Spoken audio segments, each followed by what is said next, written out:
I'm Mark Bunting at DX3 Canada. Joining me now is Ivan Tsarynny. He's co-founder and CEO at Feroot. Hello, sir. Thank you. How are you? I'm very good, thank you. Really busy day. Yeah, good. Well, that's good to hear. I hear you've had some meetings and things are going well. So, first obvious question for those who don't know, what is Feroot and what do you do? So Feroot is a privacy management software, so we help companies easily comply with privacy regulations that are already in effect or coming into effect soon.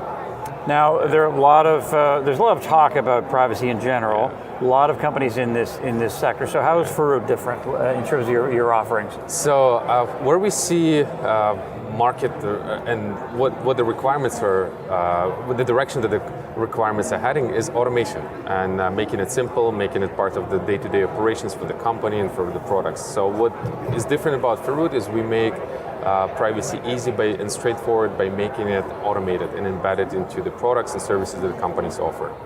Now there's a word that a lot of technologists know. It's not really a household word, but maybe it will be eventually. And we've talked about it before, and that's scope creep.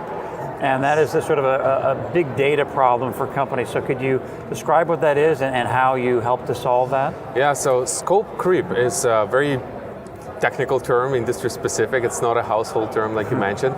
And the problem is when an organization starts offering a new product or service to the market, they do usually really good diligence on what kind of data, what kind of personal identifiable information they collect and will be processing. However, the moment they offer that product or that service, they start adding new features, new functionalities, and inevitably they start collecting more personal information. And it's really hard to keep track and make sure that that information is properly protected, it's secure, and is compliant with applicable privacy regulations. So that's what we help them, is prevent scope creep, automatically detect what kind of personal information is being collected and processed, and ensure that it's managed through proper governance rules and operational rules. Now, in terms of privacy, there are some, let's say, teenagers, for example, they couldn't care less. They do anything and everything on their phone. Others see it as a huge issue, and you see it, your approach at Feroot is from a big sort of overarching societal view, and then you drill down into what you actually do. So tell us why privacy and why it's so important. It is, why it is important to me personally, it's actually important because I was born in a communist country, and I remember trying to get out of it when our family finally got out of it. I actually learned what privacy is. Before, I didn't even have a concept of privacy, where the state and somebody else always kept track and always kept tab on all of us.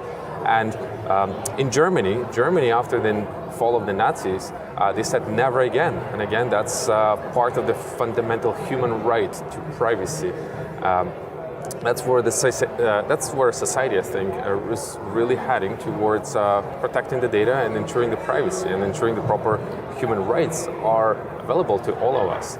Now, how does it impact markets and economies is, I think, in a very positive way, even though some companies will need to adapt to the changes. Because privacy doesn't mean secrecy. Privacy means controls. And privacy, it's if somebody's collecting your information, you need to have control over it. Or at least there are some certain regulations that organizations need to abide. For example, when in the 90s, we had a number of scandals, financial scandals like Enron and others. Sarbanes-Oxley Act was put into place to prevent financial fraud by major organizations. And since then, there was not a really single major scandal in a financial fraud. So similar trends are happening in the privacy and data governance field, whether it's with Facebook or other organizations that are not being perceived as protecting the data properly and potentially misusing it. That's where new privacy regulations and the right to privacy is coming into effect. So it's when it's done right, it is good for commerce, it's good for business, but it's also good for communities and people. So that's my personal connection to it, is as a fundamental right, but also helping the free market economies and democracies flourish. Well, that's fascinating, Ivan. Thanks a lot for talking to us. Yeah. Thank you. Thanks for having me. Okay, Ivan Tsarynny, founder and CEO at Feroot, and thanks for watching here at DX3 Canada. you.